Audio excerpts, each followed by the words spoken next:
अष्टावक्र गीता। महामुनि अष्टावक्र जी तथा उत्तम जिज्ञासु राजा जनक के बीच का संवाद। वैभवपूर्ण मिथिला नगरी के महाराजाधिराज जनक के दिल में उठी ज्ञान की पिपासा। सच क्या है? भय से कैसे मुक्ति पाएं? ज्ञान क्या है? अष्टावक्र गीता, अद्वैत का वह चरम शास्त्र। परम पूज्य गुरुदेव श्री श्री रविशंकर जी के मुखारविंद से प्रवचन। एक ब्रह्मज्ञानी गुरु के मुख से ऐसे महान ग्रंथ के विश्लेषण का श्रवण मात्र हम स्नातकों के लिए परम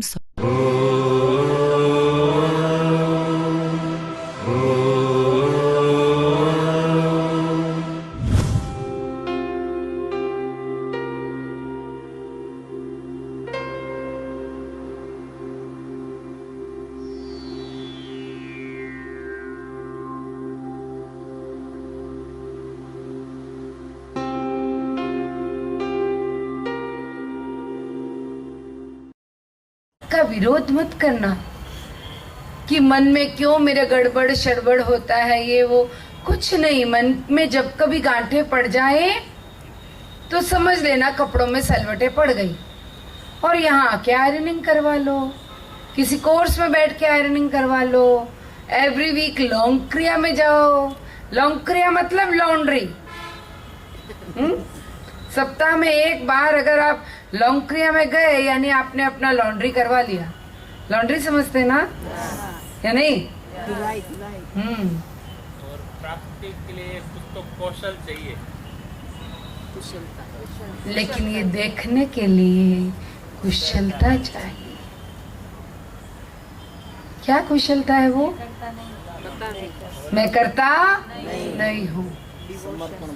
समर्पण, बोलापन, और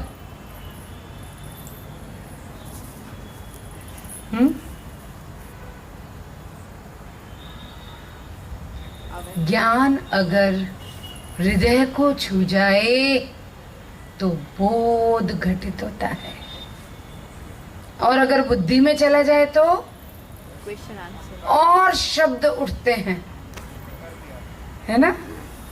ये अर्थहीन शब्दों का जिम्नास्टिक आपको कहीं नहीं ले जा सकता। लेकिन अगर ज्ञान का एक शब्द, एक वाक्य आपके हृदय को टच हो गया, आपका जीवन टोटली चेंज। यस? चलो आगे बढ़ते हैं। आज 7वां दिन और 8वां अध्याय। Without conflict, rejoice in yourself. द्वंद्व से रहित होकर अपने स्व में विश्राम करें, डूब जाएं। जनक को बोध हो गया, और बोध होते ही कल ये भी बताया था कि बहुत खूबसूरती है इस ज्ञान की कि जनक अब कोई प्रश्न नहीं पूछ रहे, अपना एक्सपीरियंस शेयर कर रहे हैं। थोड़े से शब्द अष्टावक्र जी ने कहे और जनक बोध को प्राप्त हो गए। जनक ने बोलना शुरू किया। उन्होंने कल कहा था, मैंने भगवान को देख लिया। उस क्षण जब मैंने इस जगत को और अपने शरीर को छोड़ दिया, उस क्षण मैंने भगवान को देख लिया।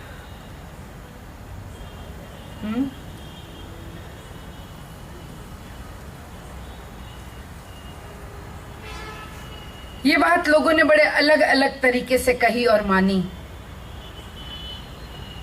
सब जगह संसार में हमेशा हम ये मानते हैं, लोग कहते हैं शरीर छोड़ दोगे तो आप भगवान के पास चले जाओगे।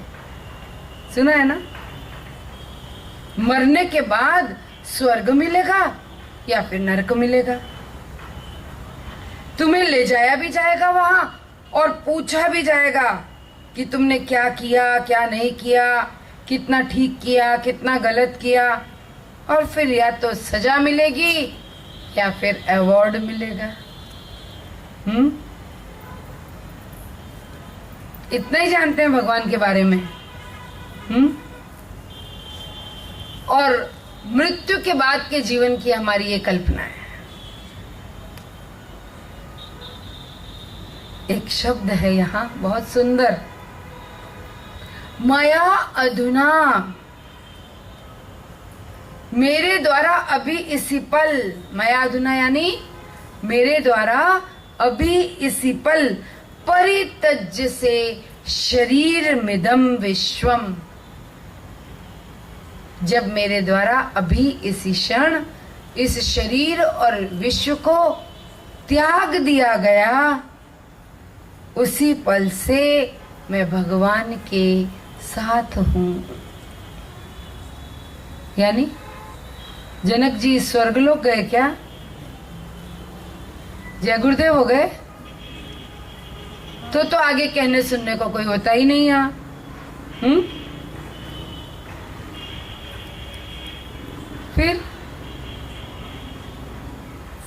फिर इस शब्द का अर्थ क्या है? बहुत सुंदर है ये, मया अधुना परित्यज्य से शरीर मिदम विश्वम।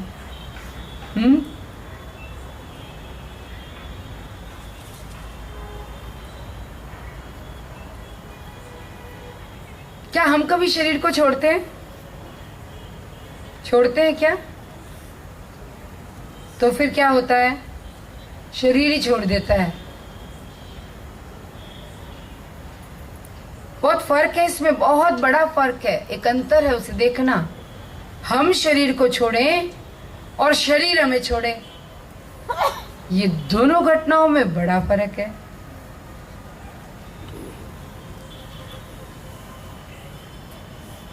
शरीर छोड़ना चाहते हैं क्या? चलो बोलो, सवाल ही नहीं है।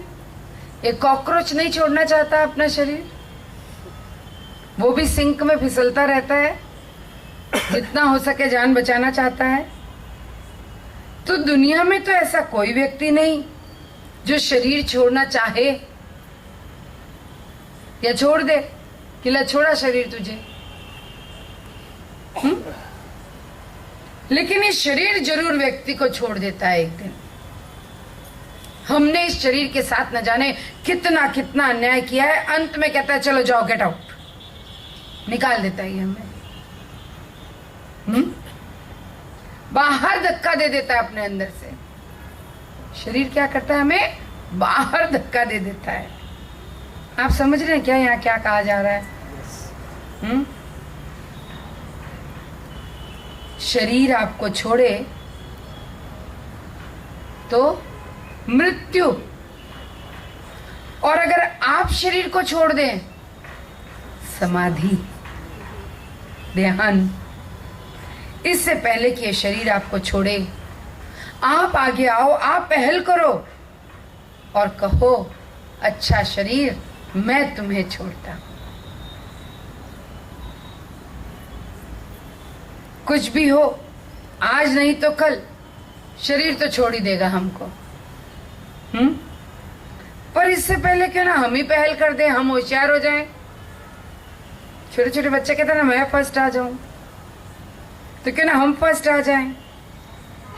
आप भी इस शरीर को छोड़ना सीख लो। लेकिन वही बात, ये शरीर छोड़ने के लिए थोड़ी कुशलता चाहिए। आप शरीर को छोड़ना अगर सीख लो कुशलता पूर्वक,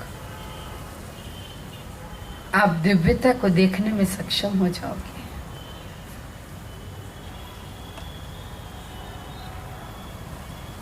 बहुत भाग्यशाली है वो जो ध्यान कर सकते हैं, कुछ पल जागरूकता के साथ अपनी मर्जी से अपने शरीर को छोड़कर अपनी चेतना में लीन हो जाना। ऐसा बिल्ले कर पाते हैं। हर व्यक्ति शरीर के प्रति जागरूक नहीं होता, कम से कम नींद में तो ऐसा होता ही है। जागरूकता के साथ शरीर को छोड़ना ये बड़े भाग्य की बात है। होश पूर्वक सब विद्वानों ने एक बात लगातार सहज ही लिखी, एक बार शरीर को छोड़ दो तो तुम भगवान को पालोगे। पर वो ऐसा नहीं कहते कि कभी ऐसा होगा, वो तो कहते हैं अभी इसी पल। तो क्या करें, इसका क्या मतलब है?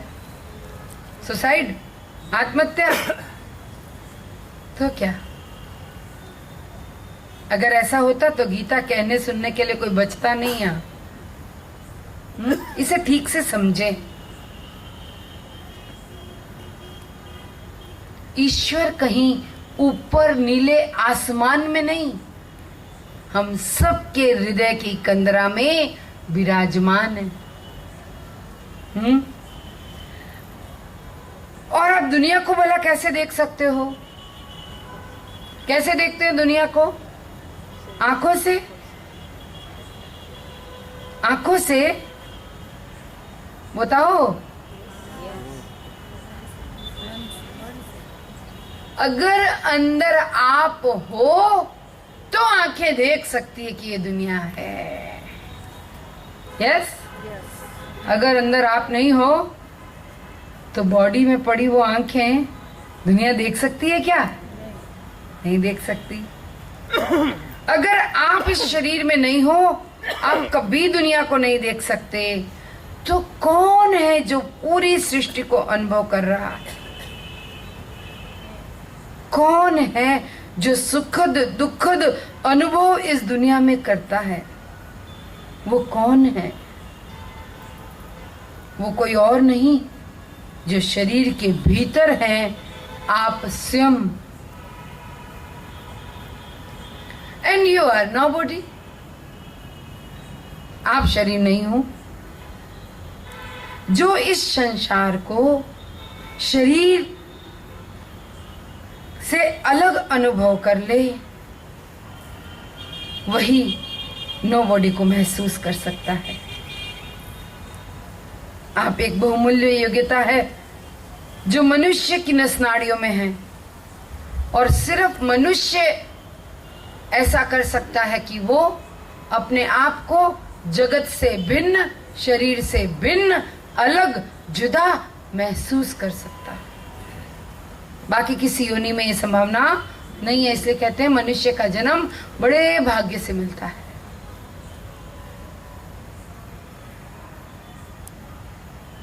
लाइट को मन देखता है, खुशबू, स्वाद, मन ये सब अनुभव करता है। लेकिन मैं कुछ भी नहीं कर रहा, मैं तो खाली और पूर्ण हूं। वही स्वयं को अनुभव कर सकता है जो भीतर से खाली और पूर्ण हो जाए। इतना आसान है ये बैठकर कल्पना कर लेना कि लाइट आ रही है, ये हो रहा है, वो हो रहा है। नहीं नहीं, आप नोबॉडी हो। कोई रोशनी नहीं हो।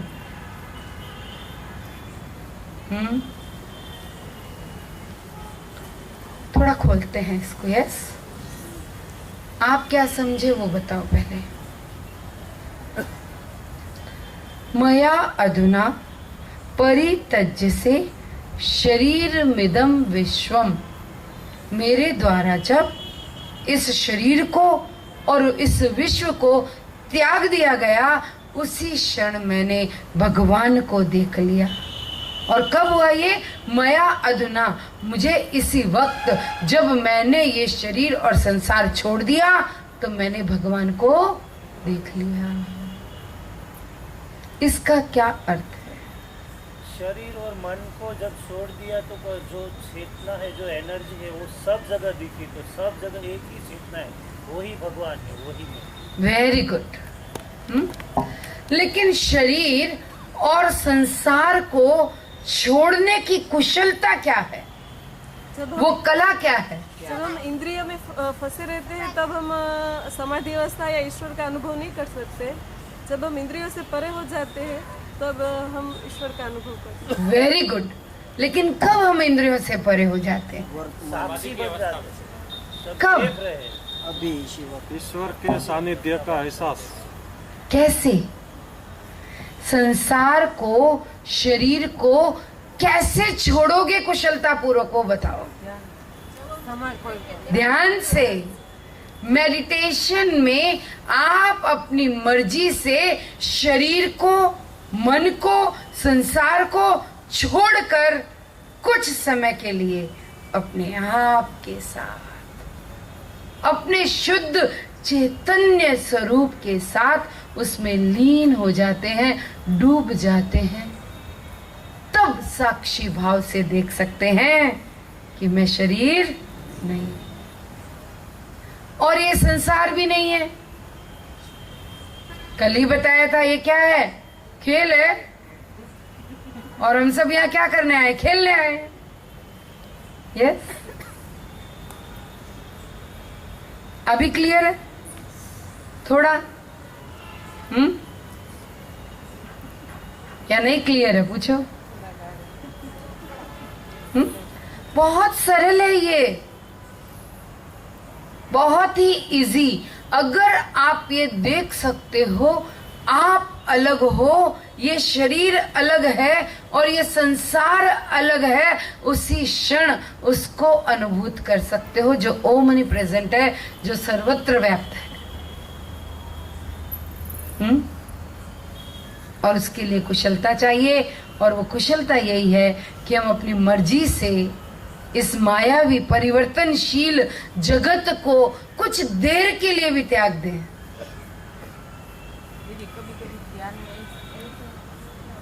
हाँ, इट्स ओके। ये सब ध्यान के अनुभव है, इनमें इतना रस लेने की जरूरत नहीं है, मंजिल नहीं है, अनुभव है। जैसे अभी आप यहाँ से लेकर एयरपोर्ट तक जाओ, इतना कुछ सुंदर सुंदर बीच में है, खड़ी रह गई तो फ्लाइट चूक जाओगी। सुना? ये सब रास्ते में आता है। मंजिल कब पा सकते हैं? जब एक साक्षी भाव, एक अवेयरनेस डेवलप हो जाए, जब आप देख सको कि कौन है जो देख रहा है। इंद्रियां, ठीक है, पर क्या इंद्रियां देखने में सक्षम है? जब आप हो तो वो देख सकती हैं, पर अनुभव कौन करता है? ये इंद्रियों के सारे अनुभव कौन करता है? मन करता है। तो आप सब चीजों को जब अलग अलग देखने की ताकत आ जाए ना, ये मन है, ये इंद्रियों के माध्यम से संसार का अनुभव कर रहा है, संसार बदल रहा है, प्रकृति बदल रही है, उसी से प्रभावित होकर ये मन बदल रहा है, मूड बदल रहे हैं, घटनाएं बदल रही हैं, परिस्थितियां बदल रही है, और रियलाइज करते हो पर कोई तो है जो नहीं बदल रहा। बस वो पल, वो साक्षी भाव जैसे ही अवतरित होता है, अब आप संसार से और शरीर से बिल्कुल भिन्न हो। उसी क्षण भीतर बैठे भगवान को अनुभूत कर लिया। ओहो निरंजना शांतो बोधोहम प्रकृते परा। प्रकृति बदल रही है, सब कुछ बदल रहा है, लेकिन मैं परे हूं उससे। मैं ही शांति हूं, मैं निरंजन हूं, मैं इन सब घटनाओं से अलिप्त हूं, अलग हूं। जिसके अंदर ये देखने की कला आ जाए, और ये देखने की कला सिर्फ और सिर्फ ध्यान से डेवलप होगी। क्लियर है सभी को? Yes no? कभी नहीं समझ में आए ना तो अंदर अंदर बाय मैं नहीं पूछ लिया करो।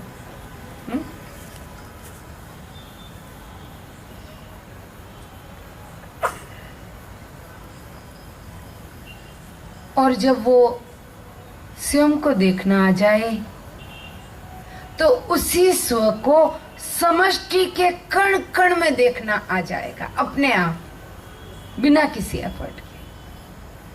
जैसे माटी का एक घड़ा नदी में डुबाया हो जल भरने के लिए। अभी जल कहाँ है? घड़े के अंदर या बाहर?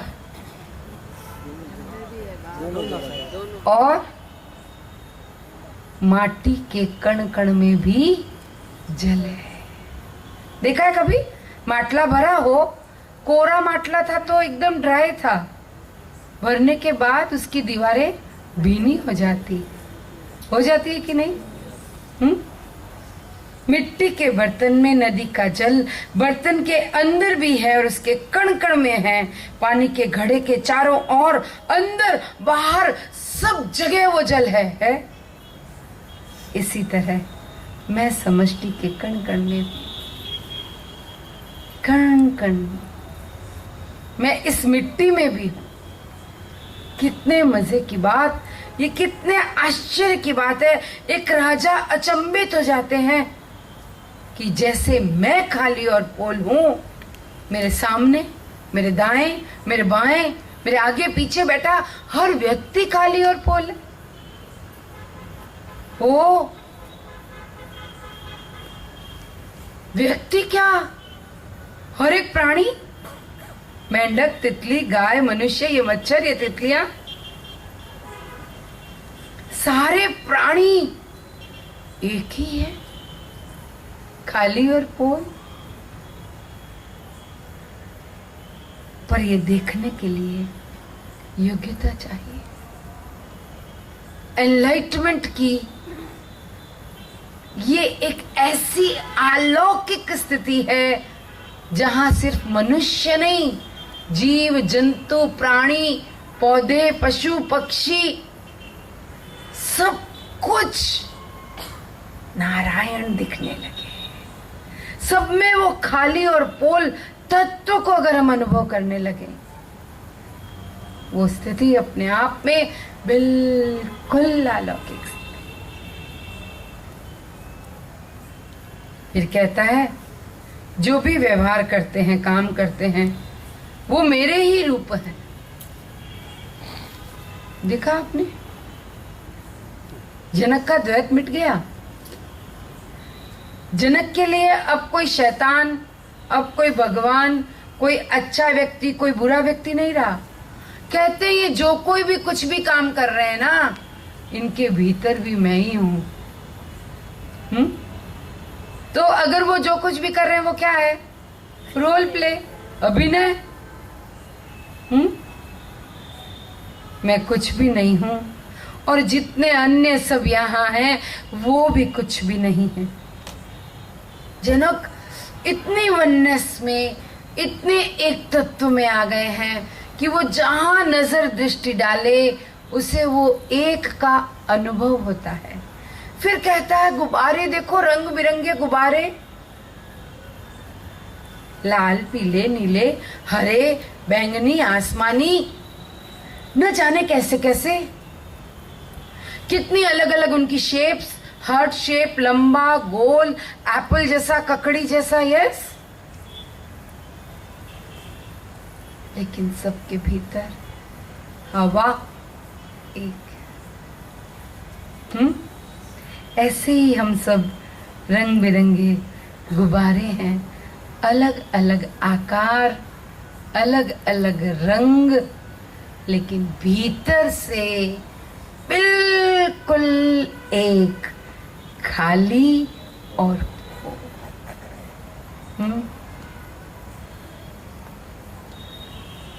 जनक आश्चर्य से भर उठे और अचानक वे बोध से भरकर कहते हैं, ओहो, बार बार कहते हैं, ओ वाओ, ओहो, ओहो।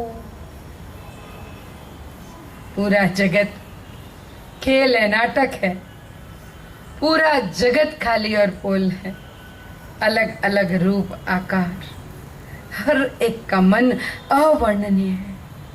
आप कह सकते हो कि हर एक का मन वर्णनीय भी है।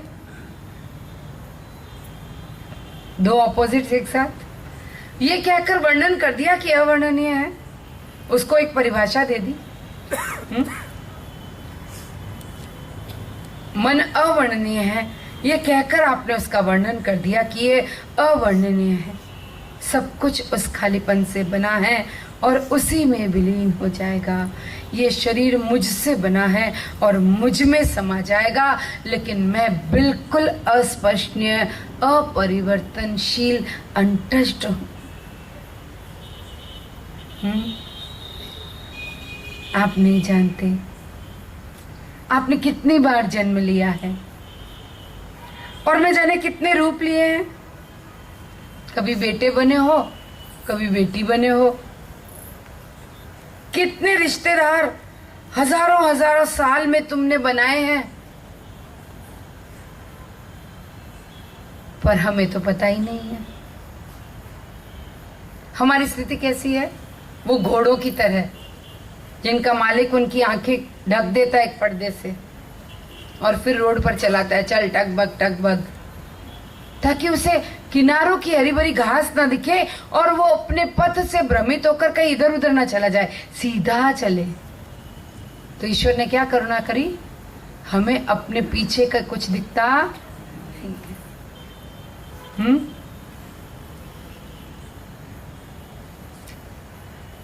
हम अपना भूत भविष्य नहीं देख सकते। एक बार स्टोरी सुननी है क्या? एक बार एक राजा रानी भगवान बुद्ध के बहुत बड़े भक्त थे।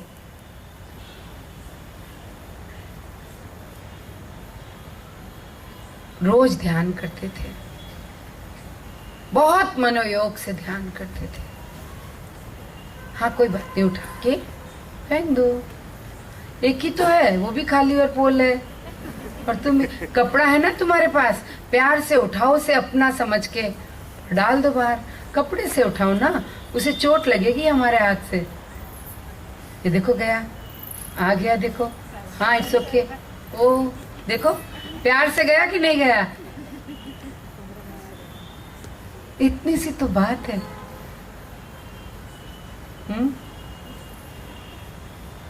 जानते हो ये अष्टावक्र बहुत अनोखा है। इसमें जो सच्चे साधक हैं, जो तपस्वी है ना, वही ज्ञान का लाभ ले सकते हैं। जिन्होंने सच में शरीर को त्याग दिया, जिन्होंने सच में संसार को त्याग दिया, उन्हें कोई फर्क नहीं वातावरण में कितने मच्छर हैं, कितने उनके ऊपर आगे पीछे दाएं बाएं घूम रहे हैं। वो कोई ऐसे कपड़ा लेकर यूं नहीं करेंगे। वो बैठे हैं, कोई बात नहीं, ये भी मेरा ही एक रूप है, मच्छर बैठा रहे तो। सच में ये तपोभूमि है और आप सब तपस्वी हो। और इस महातप में अगर आप टिक गए ना, तो आप सच में चुने हुए मान लेना। तो क्या, इन्हें भी खेलने दो, ये भी ज्ञान सुनने आए हैं। हम कहाँ थे? एक स्टोरी में थे, जहाँ राजा रानी बड़े मनोयोग से ध्यान करते थे। भगवान बुद्ध के परम भक्त एक दिन शाही बाग में बैठे थे, दोनों पति और पत्नी। रानी कहती है, राजा आप जानते हो मैं सिर्फ अपने आप से प्रेम करती हूँ। क्या कहती है रानी? मैं सिर्फ अपने आप से ही प्रेम करती हूँ और किसी से प्रेम नहीं करती। मैं तो आपसे भी प्रेम नहीं करती, मैं सिर्फ अपने आप से प्रेम करती हूँ। और राजा इतना खुश हो गया, कहने लगा, अरे प्रिय, कितने दिनों से मैं भी तुम्हें यही कहना चाहता था। अगर तुम्हें सच्चे प्रेम की अनुभूति है तो ही तुम इस बात को समझ सकोगे, तुम अपने सिवा किसी से प्रेम करते ही नहीं हो। बताओ इसका क्या मतलब है? कुछ अलग है ही नहीं, उससे कोई अलग है ही नहीं। और बिल्कुल सही बोल रहे हो। और जब एक की भावना खत्म हो जाती तब ऐसा होता है कि मैं सिर्फ अपने आप से प्रेम करता। हमारा स्वभाव ये अच्छा, इसको थोड़ा जमीन पर आकर, अष्टावक्र से नीचे उतरकर दैनिक दिन के जीवन में देखो, आप किससे प्रेम करते हो? चलो जल्दी बताओ, किसको प्रेम करते हो? अभी नॉलेज से बाहर आकर बात करो, प्रैक्टिकल। किससे प्रेम करते हो? ये वस्तु, परिस्थिति। हाँ, और कौन से परिवार? पड़ोसी? तो मेरा, यस। और किससे प्रेम करते हो? अब बताओ ना, खुला छूट। हाँ बोलो। रुपए से प्रेम करते हैं, ओके। पड़ोसी के या अपने? अपने और वस्तु गहने सबसे ज्यादा प्यार किसको करते हो? सबसे ज्यादा? गुरुजी नहीं, एकदम प्रैक्टिकल होकर बताओ।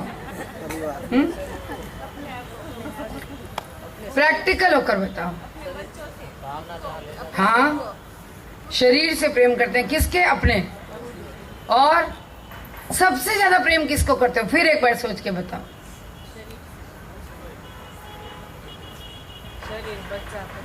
बच्चा, पति। यस, किसके? पड़ोसियों के तो नहीं।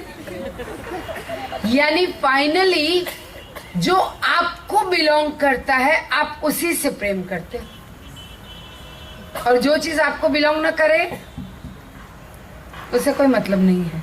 यहां तक कि आप गाड़ी से प्यार करते हो। किसकी गाड़ी? घर से प्यार करते हो, मेरा घर। और किसी दिन उस घर को या गाड़ी को बेच देते हो, फिर थूकते भी नहीं हो उस तरफ। हाँ कि ना? अगर हम में से कई लोगों ने गाड़ियां बदली है अब तक, मोटरसाइकिल, कार बदली है कि नहीं बदली है?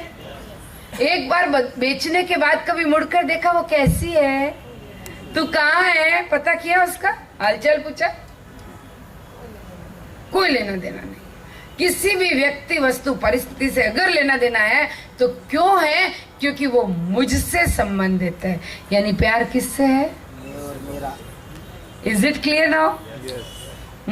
अभी बड़े बड़े दावे मत ठोकना, मेरा पति, मेरा बच्चा, मेरा ये, मेरा वो। मैं अपने आप से, रानी कहती है मैं सिर्फ अपने आप से प्रेम करती हूँ। और राजा कहता है वाह रानी, खुनकर खुश हो गया। कोई और राजा होता तो जेल में डाल देता। अच्छा, तू मुझसे भी प्रेम नहीं करती, सिर्फ अपने आप से प्रेम करती, अब जेल में रहे और अपने आप से प्रेम कर। करता कि नहीं करता बोलो? लेकिन राजा तो खुद ज्ञानी ध्यानी। राजा इतना खुश हुआ, बोला रानी मैं खुद तुमसे ये बात शेयर करना चाहता था कि इन दिनों मैं भी ये महसूस करता हूँ कि मैं सिर्फ अपने आप से प्रेम करता हूँ, और अगर किसी भी अन्य वस्तु और व्यक्ति से प्रेम करता हूँ तो वो मेरी है, मैं इसलिए उनसे प्रेम करता हूँ। ये राज्य मेरा है तो मैं राज्य से प्रेम करता हूँ। ये प्रजा मेरी है, मैं प्रजा से प्रेम करता हूँ। ये बच्चे मेरे हैं, मैं बच्चों से प्रेम करता हूँ। जो चीज मुझसे जुड़ी है ना, मैं बस उससे प्रेम करता हूँ। अभी यहाँ से उठ कर जाओगे तो चप्पल भी किसकी ढूंढते हैं हम? पाँव में गलती से अंधेरे में किसी और की डाल लो ना, स्पर्श बता देगा मेरी नहीं है। हाँ कि ना? अगर गुरु से प्रेम करते हो, अभी कहा ना कुछ लोगों ने किससे प्रेम करते हो? गुरु जी से। क्यों? मेरे गुरु जी। वरना गुरु तो बहुत है दुनिया में, उनसे कोई लेना देना नहीं। आप देखना अभी टीवी में हमारे गुरु जी बोल रहे थे, हम ऐसे यूं करके बैठ जाते ना, सब काम छोड़कर हे गुरु जी आ रहे चैनल देखो। अभी बेचारे और कितने गुरु आकर कुछ भी बोलते हैं, ए चैनल चेंज कर। नहीं क्या? मेरा देश, मेरा गुरु, मेरे माता पिता, मैं और मेरा। अपना होने के कारण आपको लगता है कि आप उनसे बहुत प्यार करते हो और दावा भी करते हो मैं तुम पर जीवन न्यौछावर कर सकता हूं।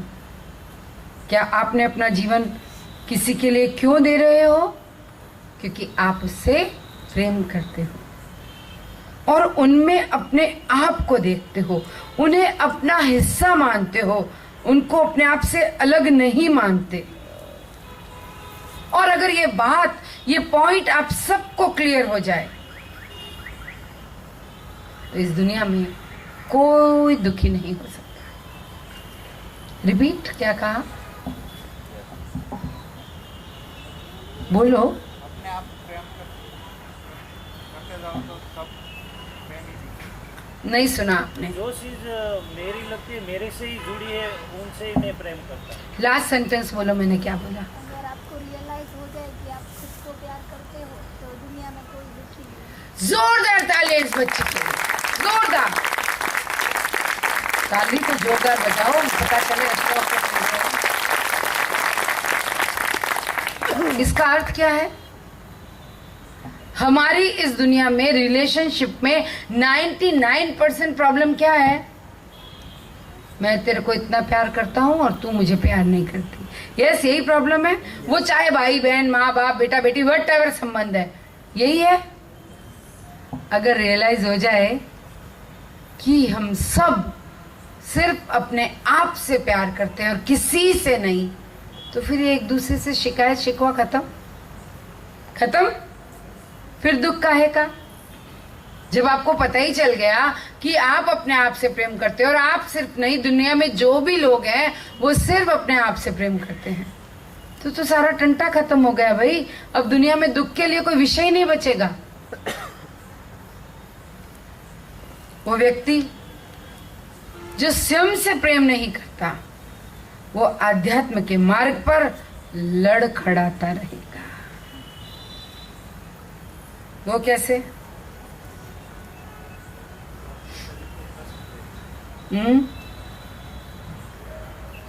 क्या हुआ?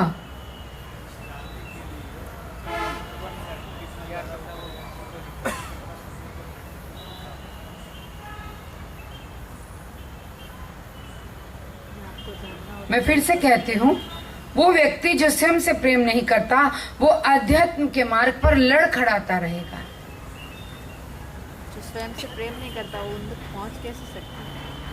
यस, बिल्कुल सही। इसके लिए भी जोरदार तालियां। मैं कह सकती हूँ कि बहुत इंटेलिजेंट लेडी ग्रुप है यहाँ पर। आप चाहो तो जोर से एक अलग से ताली बजाओ।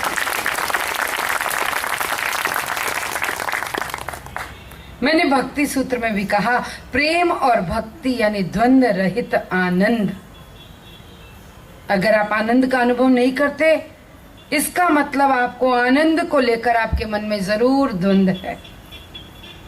अगर कोई आपकी प्रशंसा करता है तो आपको बहुत अच्छा लगता है, अंदर से बड़ी खुशी भी होती है, आपको कुछ खुलने लगता है, लेकिन उसी पर लगता है नहीं नहीं मेरे को ईगो आ जाएगा, और आप अपनी खुशी को दबा देते हो।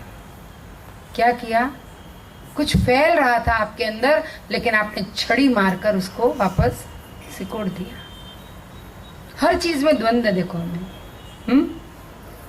खुशी और आनंद से आपका हृदय खुल रहा था, आपने उसे तुरंत नीचे गिरा दिया, आपने खुद को ही छड़ी से मारा और कहते हो कि मुझे तो ऐसा नहीं सोचना चाहिए था, ये तो मेरा अहंकार है, अरे मैं तो बहुत बुरी हूं। जो कुछ भी आपके अंदर खुल रहा था वो चला गया।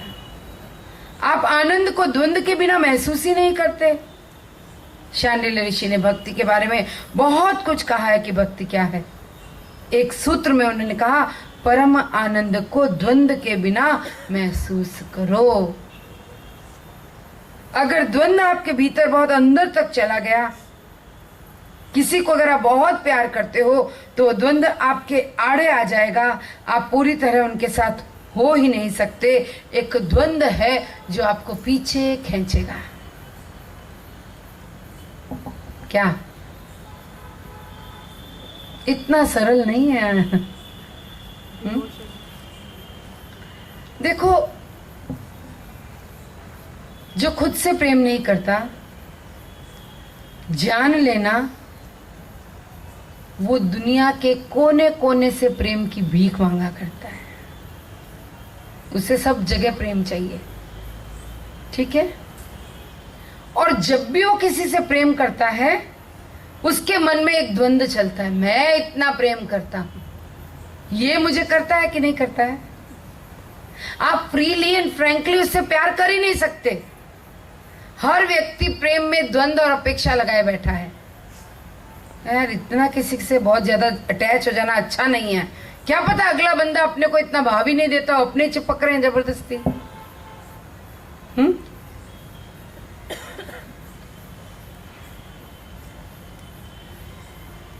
तो प्रेम में द्वंद्व है हमारे भीतर से। आनंद की अनुभूति होती है तो द्वंद्व है हमारे। हमको लगता है नहीं, ये इतना आनंदित होना ठीक नहीं है, ईगो आ जाएगा।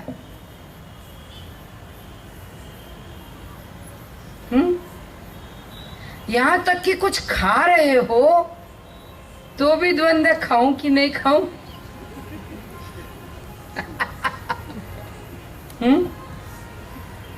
आप आपकी धारणाएं आपको पीछे ढकेलती है। अरे बाहर का खा लिया तो तुम्हारा अष्टावक्र गीता में बोध खत्म,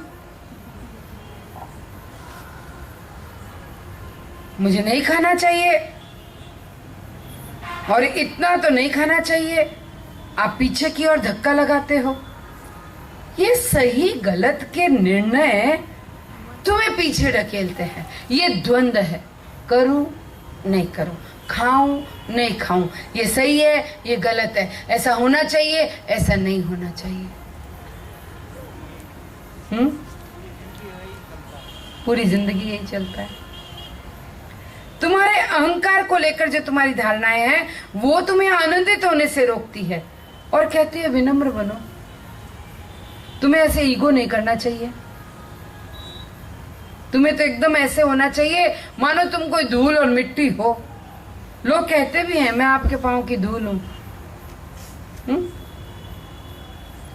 गुरु तेरे चरणों की जो धूल में बन जाऊं, ऐसे ऐसे भजन गाते हैं लोग। और गुरु कहते हैं सो हम, जो तू है सो मैं हूं, जो मैं हूं सो तू है। गुरु आपको एक ऐसे सर्वोच्च स्थान पर लाकर प्रतिष्ठित करना चाहते हैं जहां वो स्वयं है, लेकिन नहीं, हम तो धूल ही बनेंगे। धूल बनाए गुरुजी, धूल बनाओ। आप कहते हो कि मैं कुछ नहीं हूं, बात खत्म। आप अपने आप को धूल क्यों मानते हो? जब आपने कह दिया, आपने महसूस कर लिया आई एम नथिंग, तो फिर धूल भी कैसे हुआ? तुम मिट्टी बनना चाहते हो, यानी तुम भिन्न बनना चाहते हो, तुम अद्वैत में नहीं रहना चाहते। मिट्टी मत बनो भाई, ऐसे ही बहुत प्रदूषण है। पॉल्यूशन की कोई कमी नहीं इंडिया में। या फिर लोग कहते हैं मैं बहुत पापी हूं, मैंने बड़े पाप किए हैं। आप अपनी चेतना को नीचे गिराते रहते हो, कहते हो मैं पाप की गठड़ी हूं। न जाने किसने ऐसा श्लोक बनाया, पापोहम पाप कर्माणाम, मैं तो पाप की गठड़ी हूं, पाप में से मेरा जन्म हुआ है, पतित पावन। देखो कुछ समय तक ये सोचते हो तो ठीक है, शुरुआत में। लेकिन अब जब आपके जीवन में ये एक मोड़ आ गया कि आपने अध्यात्म जगत में प्रवेश कर दिया, आप अष्टावक्र गीता तक पहुंच गए, अभी भी अगर कहो कि मैं तेरे चरणों की धूल, मैं कीड़ा, मैं बेकार, मैं ये मैं वो, ये ठीक नहीं है। ये जानने के बाद गॉड इज एवरीवेयर, वो कण कण में है, मेरे अंदर भी है, वो बाहर भी है, ये जानने के बाद अगर ये कहते हो, बेकार है ये सारी बातें। लगातार पूरे जीवन सोचना कि मैं पापी हूं, ये मूर्खता है। जब आपने स्वयं को शरणागत मान लिया, फिर बार बार कहना ठीक नहीं है। ये तो ऐसा है कि बाथरूम में जाते हो, पांव धोते हो, फिर गेट पर आकर खड़े हो जाते हो, मेरे पांव गंदे हैं, फिर जाते हो, पांव धोते हो, मेरे पांव गंदे हैं। आप दरवाजे पर ही अटक गए। लोग पूरे जीवन अपने आप को पापी कहते हैं। मैं ये नहीं कहता कि तुम भूतकाल की गलतियों का एहसास ना करो, उनका पछतावा ना करो, बल्कि ये पछतावा तुम्हें भविष्य में दोबारा गलती करने से रोकेगा। पर अगर वहीं अटक गए तो अपने भीतर बैठी दिव्यता को कभी नहीं देख सकते। जैसे ही जनक ने कहा आई एम नो बॉडी, उसके अंदर के सारे द्वंद्व अदृश्य हो गए। उसी पल वो स्व में आनंदित हो उठे, 100% आनंदित होके जनक बार बार कहते हैं अहो अहम नमो मह्यम, अहो अहम नमो मह्यम।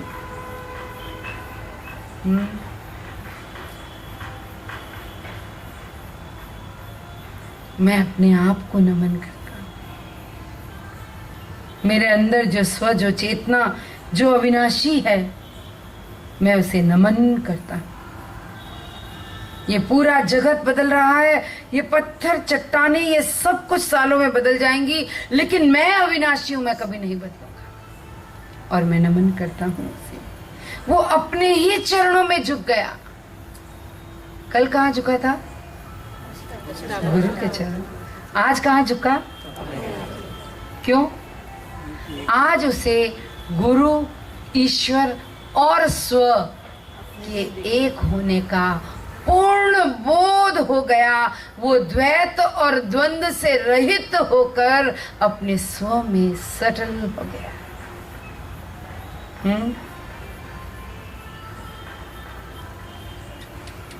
खाली और पूर्ण। कुछ समय के लिए मौन होकर वो अष्टवक्र जी के चरणों में गहरे बोध से झुक गया। कहता है, मैं अपने चारों ओर जहां भी देखता हूं मुझे सब कुछ खाली और पोल नजर आ रहा है। वही परम चेतना जो सब जगह विद्यमान है, अब कहां मैं और कहां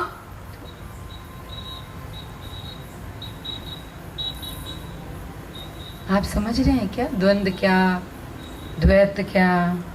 is it clear to everybody या कितनों को क्लियर नहीं है? हाथ खड़ा करो, मैं इसको थोड़ा खोलूंगी फिर।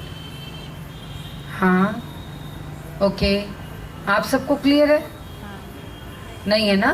तो पूछना चाहिए। अच्छा, जिसको क्लियर है वो हाथ खड़ा करे अभी।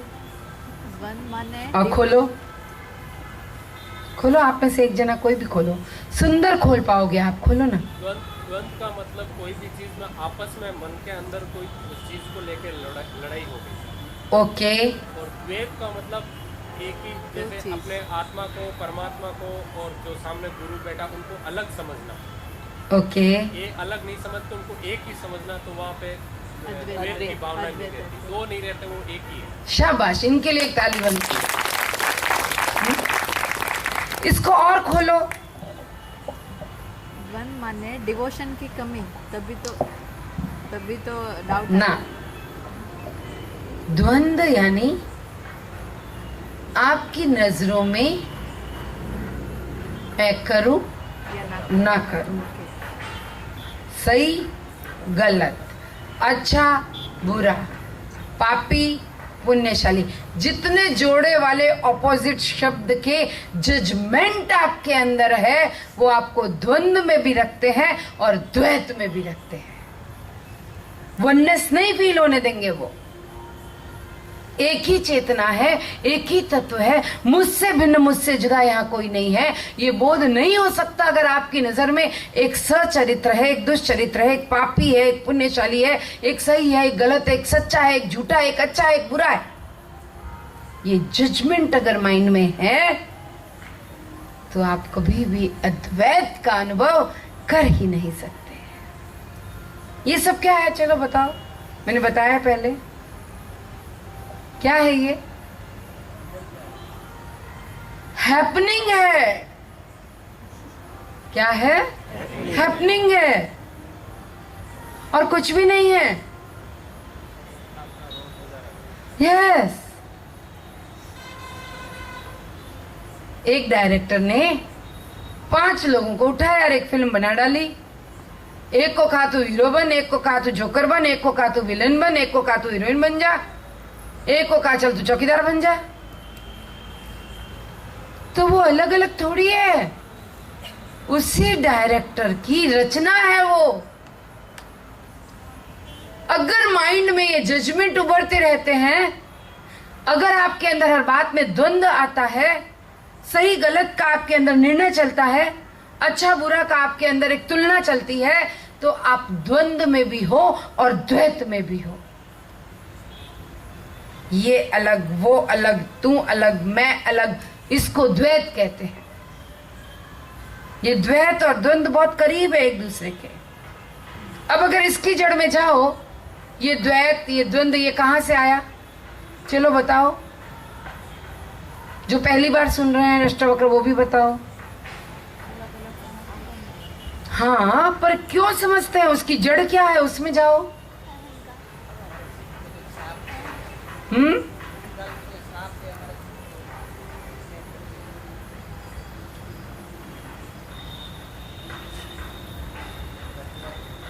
सोच के बताओ, तू अलग, मैं अलग, ये अलग, वो अलग, ये अच्छा है, वो बुरा है, वो सही है, ये गलत है, ये पापी है, ये पुण्यशाली है, वो ढीला है, वो स्मार्ट है। ये अलग अलग अलग अलग भिन्न भिन्न भिन्न भिन्न का भाव कौन दे रहा है? बुद्धि मन में द्वैत है, भिन्नता का भाव है, इसलिए जजमेंट आ रहे हैं। अब जाओ और अंदर, मन के अंदर द्वैत क्यों है? चित्त के अंदर स्टोर किया है। अज्ञान है। मन के अंदर द्वैत क्यों है? क्योंकि जब तक हम अद्वैत है वो पता नहीं है, तब तक सजग नहीं है, तब तक वो द्वैत चलता है।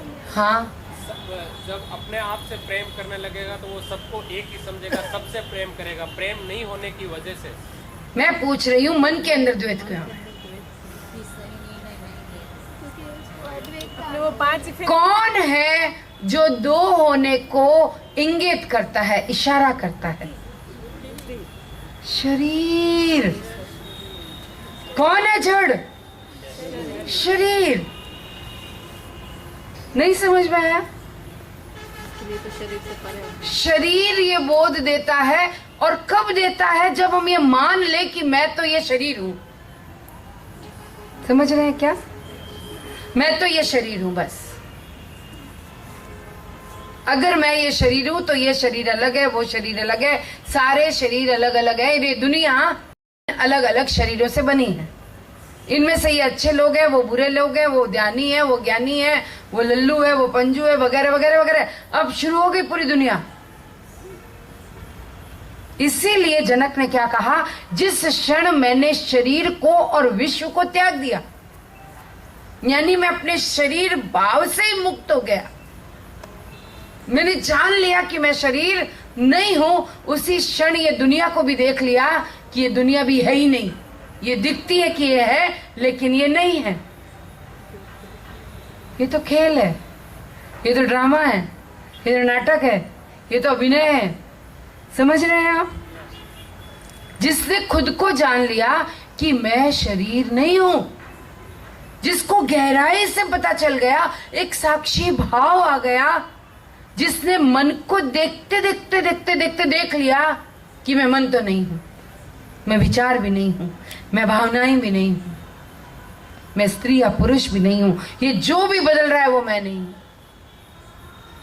तब वो खुद को रियलाइज करेगा, I am not the body, I am no body.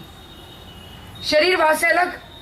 जैसे ही आप शरीर भाव से अलग होते हो, अब आपके लिए दुनिया नहीं। दुनिया क्या है? खेल, नाटक, अभिनय, इल्यूजन, माया, जो बदल रही है, जिसका अस्तित्व दिखता है कि है लेकिन नहीं है। और जब शरीर और संसार से मुक्त हो जाते हैं, तभी हम अपने स्व में विश्राम करते हैं। हाँ कि ना? रोकता क्या है? देख लो, आपको स्व में विश्राम करने से रोकता क्या है? चलो बताओ। यही शरीर भाव आपको रोकता है स्व में विश्राम करने से। अगर शरीर के प्रति की पकड़ है, संसार के प्रति की पकड़ है, तो घटनाओं के प्रति की पकड़ है, शब्दों की भी पकड़ है, परिस्थिति की पकड़ है, तो फिर व्यक्ति, वस्तु, परिस्थिति आपके दिमाग में घूमता रहेगा, तो स्व के बोध से चूक जाओगे। इसलिए इस चैप्टर में कहा, rejoice in yourself without any conflict, द्वंद्व और द्वैत से रहित होकर अपने स्व में विश्राम करें। थोड़ा समझ में आया? थोड़ा या पूरा?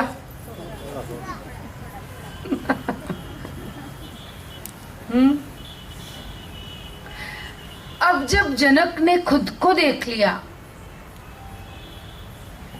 और उसका इतना अद्वैत घटित हो गया, अब उसके लिए गुरु, ईश्वर, स्व ये भिन्न भिन्न नहीं है। अपने आप को उसने उस विराट चैतन्य स्वरूप में अनुभव कर लिया, तो अपने ही चरणों में झुककर कहता है, अहो अहम नमो मह्यम। यस, और अष्टवक्र के चरणों में भी झुकता चला जाता है। अब वो कहता है इस परम चेतना जो कि सब जगह विद्यमान है, तो अब यहां मैं और तू कहां बचे? अगर हम सचमुच गुरु से प्रेम करते हैं क्या? तब तो कब के मैं से तू हो गए होते, मैं बचता ही नहीं, मैं मिट गया होता। हाँ कि ना? प्रेम में यही होता है ना, मैं तुझ में समा जाऊं, तू मुझ में समा जाए। कैसी एकता, कैसा वननेस, जहां दो नहीं बचते, कोई दो अलग अलग किरदार नहीं। जनक कहता है मैं इस मैं को नमन करता हूं, इस बड़े मैं को नमन करता हूं जो सर्वव्यापी चेतना है, मैं उसको प्रणाम करता हूं। और बार बार कहता है, एक बार आप सब भी कहो, नमो मह्यम, नमो मह्यम, अहो अहम नमो मह्यम, नमो मह्यम। ये है भक्ति की पराकाष्ठा, ये है प्रेम की पराकाष्ठा। जब आप ना बचो, जब आपका अस्तित्व उसी में लीन हो जाए जिससे आपको प्रेम है, या फिर आप जिससे प्रेम करते हो वो अब आपसे अलग, आपसे दूर रहे ही नहीं, वो आपके कण कण में समा गया है, आप उसको इतना कनेक्टेड फील करने लगो, किसी भी तरह से तू और मैं गल जाए, एक हो जाए, तब फिर कोई कहता है नमो मह्यम, नमो मह्यम। प्रेम जरा भी दूरी बर्दाश्त नहीं करता, मामूली दूरी से अटकती है, उसे बेचैनी और चिड़चिड़ापन देती है। प्रेम में व्यक्ति एक दूसरे में समा जाना चाहता है। उस वक्त उसे एहसास होता है कि एक दूसरे में समा जाने की कोशिश नहीं करनी पड़ती, वो पहले से ही एक है, क्योंकि प्रेम करते हैं एक दूसरे से।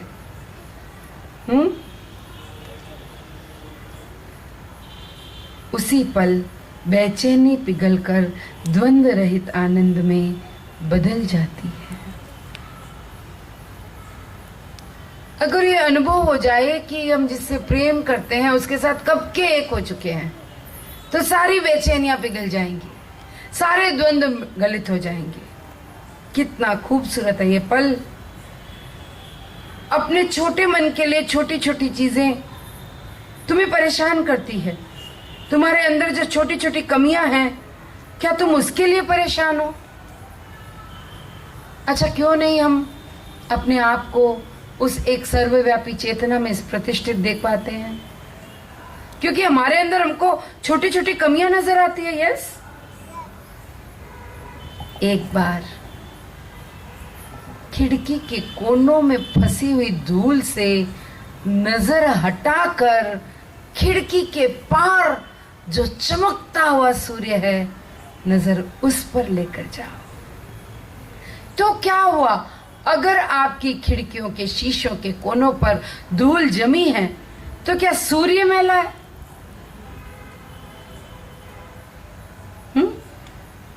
फिर भी सूर्य उतना ही चमकदार है, चाहे आपकी खिड़कियों के शीशे में धूल है या नहीं है। यानी अगर हमारे अंदर कमी है या फिर नहीं है, वो सर्वव्यापी चेतना, वो चमकता हुआ सूर्य उन कमियों से बिल्कुल अनटच्ड है, जैसे खिड़की के शीशे के परे का सूर्य। यस और नो?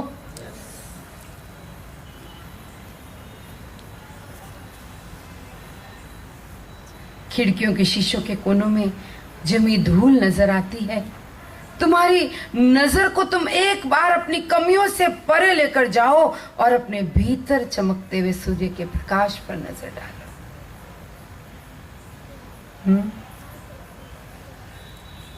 ईश्वर, गुरु या स्व एक ही है, अलग नहीं है। अभिव्यक्ति अलग अलग है, आप कह सकते हो। जो दिखाई दे वो गुरु, जो दिखाई तो नहीं देता महसूस होता है।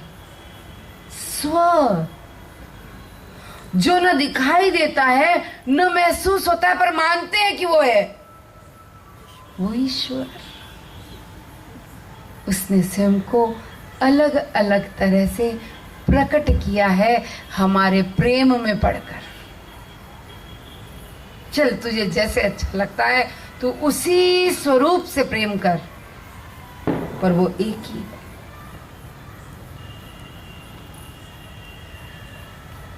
जो दिखाई नहीं देता, हम तो उसे भगवान कहते हैं। स्व के होने का एहसास है, अपने अस्तित्व के होने का थोड़ा पता है, उसे हम कह देते हैं स्व। और जो मजबूत रूप में सामने दिखाई दे वो गुरु, आंखों से जो न दिखे वो प्रभु, जो कुछ रूप में महसूस होता है वो स्व। आप देख नहीं सकते स्व को, पर शरीर में स्व है ये जानते हो आप। तभी आप कहते हो कि आप ये चाहते हो और आप ये नहीं चाहते हो।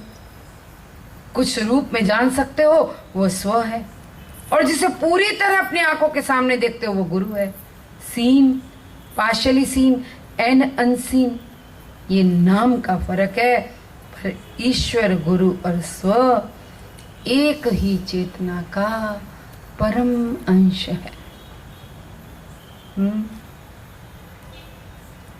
देखो, गुरु को कभी भी व्यक्ति के रूप में मत देखना।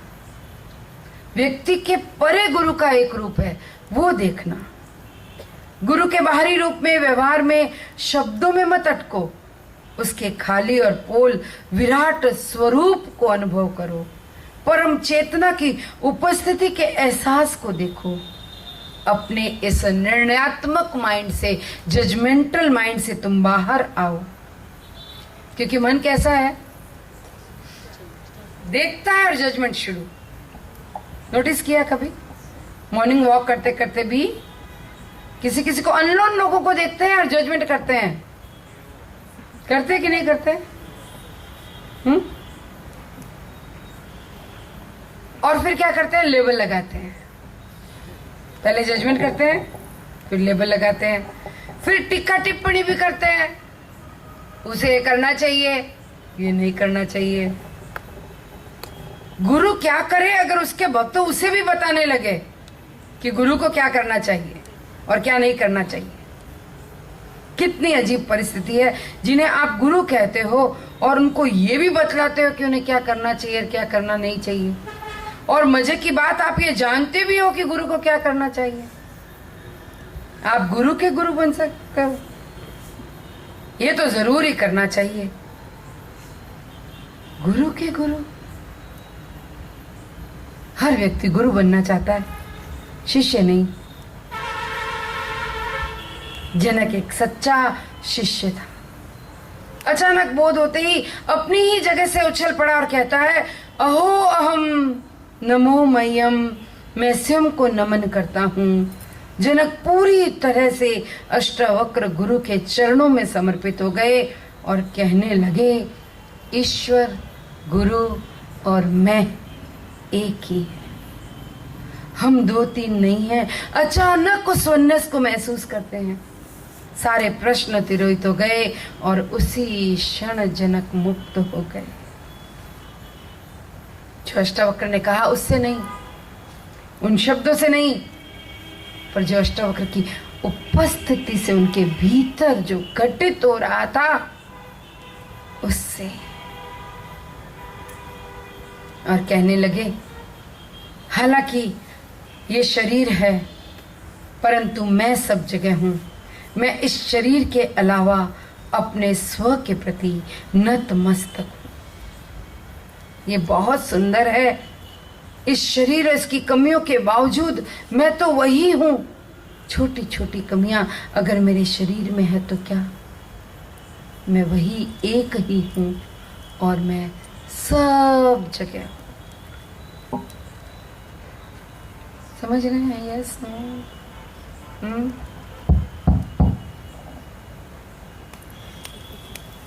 चल, करो करो करो, जोर से।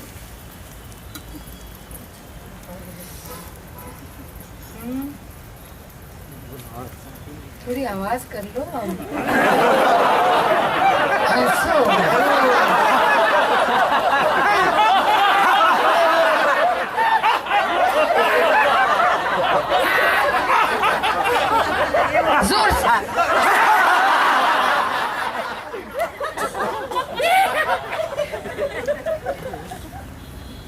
आंखें बंद करके अपने चरणों में झुक जाओ, स्वयं को नमन करो मन ही मन। अहो अहम नमो मह्यम। झुकाओ झुकाओ खोपड़ी को, ले जाओ चरणों तक, ईगो को गलाओ थोड़ा। हाँ, खाया पिया अड़ता होगा कुछ लोगों के, कोई बात।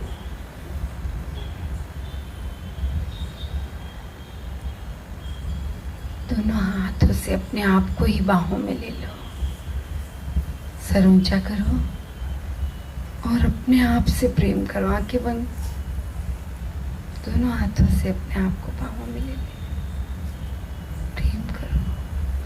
ओहो अहम नमो मह्यम, अहो अहम नमो मह्यम।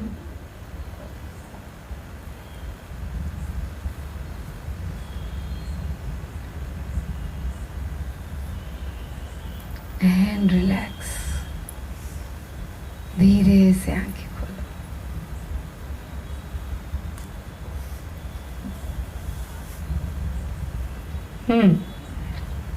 तो कौन है जो अलग अलग का भाव देता है? शरीर। वो कहता है ये अलग है, वो अलग है, मैं अलग हूं, वो भी अलग है। शरीर कहता है, वो कहेगा, वो अभी भी कहेगा आपको कि मैं तो दूसरों से भिन्न हूं। परम चेतना से जुदा होने का भान करवाता है अगर कोई, तो शरीर। कुशलता से देखो, आप पूरी सृष्टि में, इस परम चेतना में पूरी तरह से गलत हो। आप इससे भिन्न, इससे जुदा नहीं हो। ये शरीर हमें ये भेद जतलाता है, इसके बावजूद तुम कुशलता से जान लो कि कोई भेद ही नहीं है। शरीर बार बार एहसास कराएगा, भिन्नता को दर्शाएगा, प्रकृति से हमें जुदा बतलाएगा, दो होने का वहम कराएगा। मैं और वे, मैं और ये, मैं और अन्य।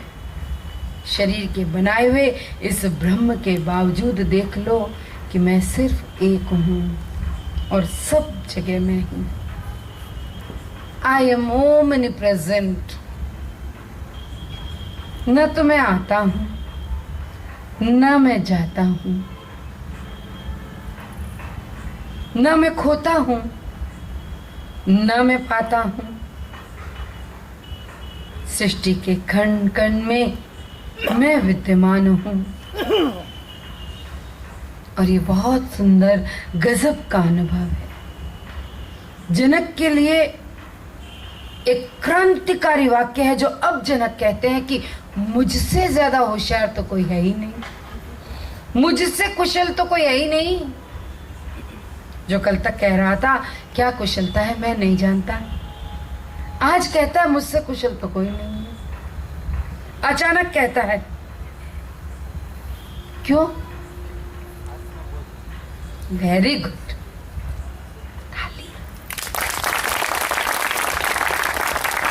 जब उसने अपने ही विराट स्वरूप को अनुभूत कर लिया, इंडिविजुअल स्व उसके चित्त से हट गया, अपने उस विराट आत्म बोध को अनुभूत करते हुए कहता है, मुझसे कुशल तो यहाँ और कुछ है ही नहीं।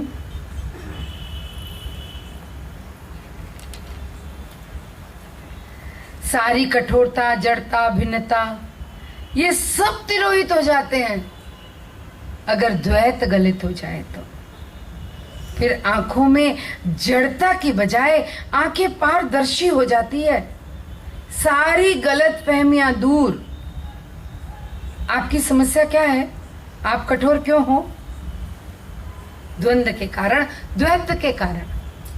बस मैं, तू तो कहीं है ही नहीं, हमारी नजरों में मैं ही है, तेरा तो कोई अस्तित्व ही नहीं है, जो हूं मैं ही हूं। तब हम कठोर हो जाते हैं, मुझे ये पसंद नहीं है, मुझे वो पसंद नहीं है, मैं ये नहीं करना चाहता, इस तरह नहीं पसंद करता।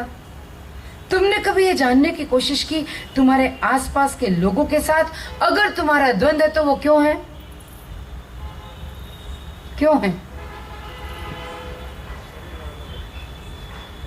पसंद और नापसंद के कारण। क्योंकि हम लोगों के सामने अपने मैं को ही बड़ा मानते हैं। मैं ही हूं। हमारे लोगों से द्वंद्व क्यों है? मैं खास हूं, मेरी इज्जत होनी चाहिए, लोग मेरी सुने, लोग मेरा कहा माने, लोग मेरा आदर करे, लोग मुझे ही प्रेम करे, मेरी ही सुने, मैं ही अच्छा हूं, मैं ही ठीक हूं, और मैं तो सबके भले की बात करता हूं, मेरे जैसा तो कोई नहीं। इतना अपने मैं को बड़ा कर लेते हैं तो लोगों के साथ एक गैप हो जाता है, द्वंद आ जाता है। आप भिन्न हो, आप खास हो, अलग हो लोगों से। आप किससे भिन्न हो? और अगर ये भिन्न की भावना है तुम्हारे अंदर तो ये तुम्हें रोकेगी, जुदा करेगी, जड़ और कठोर बना देगी। अब आप अपने आप को नमन नहीं कर सकते, क्योंकि तुम स्व को नमन नहीं कर रहे। तुम अनंत चेतना को, अपने आप को अब तक समर्पित किया ही नहीं है। तुम चाहते हो दिव्यता को तुम समर्पित हो जाओ, तुम तड़प रहे हो ये करने के लिए, पर तुम्हारे अंदर तो वो कुशलता ही नहीं। इसलिए कहा मुझसे चतुर तो कोई है ही नहीं। मुझसे कुशलता कहाँ है? मैं अलौकिक हूं। ये एक अलौकिक की आदत हर व्यक्ति में होती है। सबसे अच्छा, सर्वोच्च और अलौकिक बनना चाहते हैं, पर हैं ऑलरेडी अलौकिक। नहीं है क्या? देखो दाएं बाएं कोई आपका डुप्लीकेट है क्या यहाँ? नहीं है तो अलौकिक हुए कि नहीं हुए? यहाँ कुछ भी भगवान नहीं है। प्रकृति में दो पत्तियां एक जैसी नहीं है, वो भी अलौकिक है। अब बहुत क्रांतिकारी शब्द कहते हैं जनक, ध्यान से सुनना, ये बहुत गहरा है। हालांकि मैंने इस शरीर के द्वारा संसर्ग इस प्रकृति और सृष्टि से नहीं साधा, लेकिन मैं चिरकाल से इसे धारण किए हुए हूं।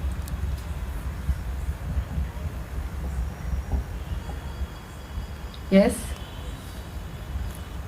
कुछ लोगों को बाउंसर ही जा रहा है बड़ा बड़ा, खोलते हैं उनको। मैं इस शरीर के द्वारा इस पूरी सृष्टि के संसर्ग में नहीं हूं, लेकिन फिर भी चिरकाल से इसे अपने भीतर धारण किए हुए हूं। यानी शरीर की तो इतनी क्षमता नहीं है कि वो पूरी दुनिया को टच कर ले। दुनिया छोड़ दो, पूरे वराछा का एक एक कोना, एक एक घर, एक एक गेट आप टच कर लो, ऐसी भी क्षमता नहीं है। नहीं है, शरीर की क्षमता नहीं है। पर वो कहता है शरीर के द्वारा मैं नहीं टच कर सकता पूरी दुनिया को, लेकिन चिरकाल से, लंबे समय से मैं पूरी समष्टि अपने भीतर धारण किए हुए। यानी वो स्व के स्तर पर आकर बात करता है कि स्व के भीतर ये पूरा का पूरा जगत समाया हुआ है, लेकिन शरीर की इंद्रियों की ताकत नहीं है कि वो संसार के कोने कोने को अनुभव कर ले। उसकी लिमिट है।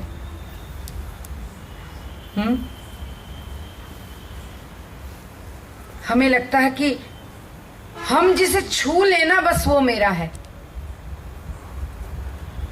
पर ये शरीर कितने लोगों को छू सकता है? मैं और मेरा कितने बंधे हैं हम इससे। आप बाजार जाते हो, एक सुंदर वस्त्र को देखते हो, खरीद कर अपनी अलमारी में रख देते हो और बड़े सुखपूर्वक कहते हो हाँ अब ये मेरा है। क्या फर्क पड़ता है वो कपड़ा अलमारी में है या फिर दुकान में है? कोई फर्क है क्या? वो इसने पहना है या इसने पहना है या किसी और ने पहना है, क्या फर्क पड़ता है?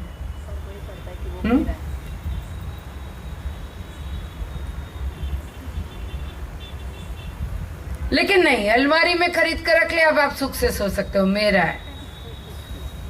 दुकान में रखा था तो नहीं, तब शांति नहीं थी। मानसिक रूप से तुम्हें लगता है कि ये तुम्हारी हो गई, यानी हमारे शरीर के साथ बंधन के कारण शरीर भाव के अत्यंत जकड़ता या अत्यंत आप कह सकते हो उससे कनेक्टेड फील होने के कारण हमारी दुनिया ही वो हो गई जिसे हम छू सकते हैं, जिस पर हम शरीर के द्वारा अधिकार जमा सकते हैं। हमें लगता है बस वो मेरा है। तुम्हारी इंद्रियों की शक्तियां सीमित है। तुम ये सोचते हो कि तुमने छू लिया तो तुम्हारी हो गई, आंखों से देख लिया वो तुम्हारा है, लेकिन इनकी एक सीमा है। तुम्हारी योग्यता देखने की, सुनने की सब सीमित है या नहीं है? एक बार मैं कहीं गई तो मुझे ऐसे एक पॉइंट पर किसी ने खड़ा करके कहा, हाँ आप दीदी यहाँ से लेकर दूर तक अपनी आंख जहां तक जाए ना वो मेरी जमीन है।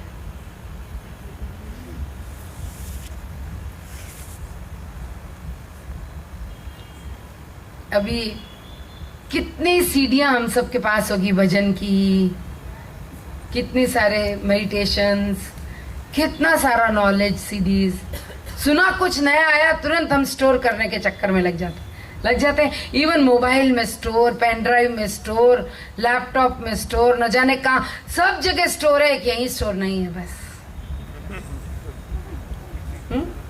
और इतने खुश हो जाते हैं मेरे पास सब है, मुझे जब चाहिए ना मैं निकाल सकता हूँ, और निकालते ही नहीं। लेकिन मन फिर भी तृप्त नहीं है। कुछ नया सुन लोगे, अभी ये निकला है, अच्छा अब तो मुझे वही चाहिए। पहले वाले कितने पढ़ लिए? कुछ लोग बुक्स इकट्ठी करते हैं, पूरा लाइब्रेरी। आपने इसमें से कितने बुक्स पढ़ी है? एक भी नहीं, टाइम ही नहीं। लेकिन खुश है, क्यों? मेरे पास है, आया। मानसिक संतुष्टि, ये 5 इंद्रियों की तृष्णा, जिस चीज को मैंने छू लिया वो मेरी हो जाएगी, ये एक मिथ्या भ्रम है। जनक कहते हैं मैंने इस शरीर को से पूरी समष्टि को, जगत को तो नहीं छुआ, क्योंकि असंभव है, कोई छू ही नहीं सकता। शरीर की तो एक सीमा है, लेकिन फिर भी मैं इस पूरी समष्टि को अपने भीतर धारण किए हुए। लेकिन हमारा नजदीक होने का एहसास स्पर्श से ही जुड़ा है। इसलिए क्या करते हैं, किसी से मिलते हैं तो हाथ मिलाते हैं, गले मिलते हैं, कैसे भी उसे टच करके फील करते हैं कि भाई मेरा है। कुछ नहीं तो उसके कंधे पर हाथ रखते हैं, स्पर्श से ही हमें लगता है हाँ ये मेरा है। बचपन से हमने यही सीखा है। एक बच्चे को कुछ पता नहीं है, लेकिन मैं मम्मी है ये मेरी, वो पता होता है।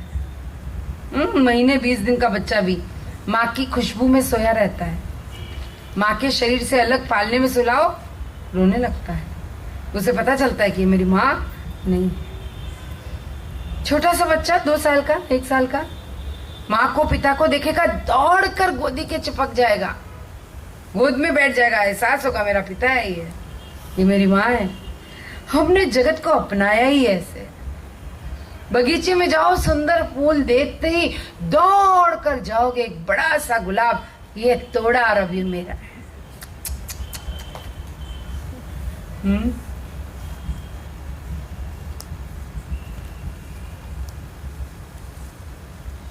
बच्चे में भी एक, छोटे छोटे बच्चों में भी यही है, वो आग को भी पकड़ना चाहते हैं, उन्हें कोई डर नहीं है।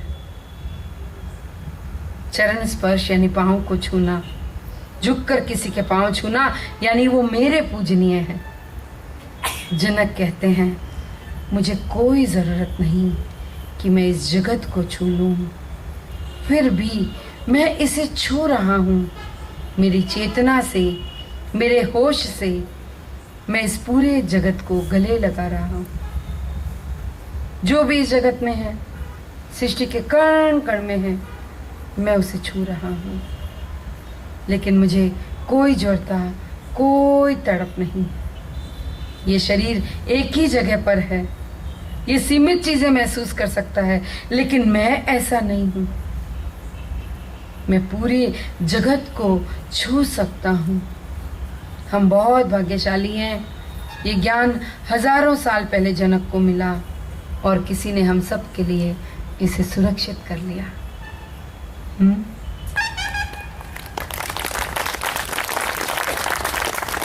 आंखें बंद करके आज इस शरीर भाव को छोड़ देते हैं।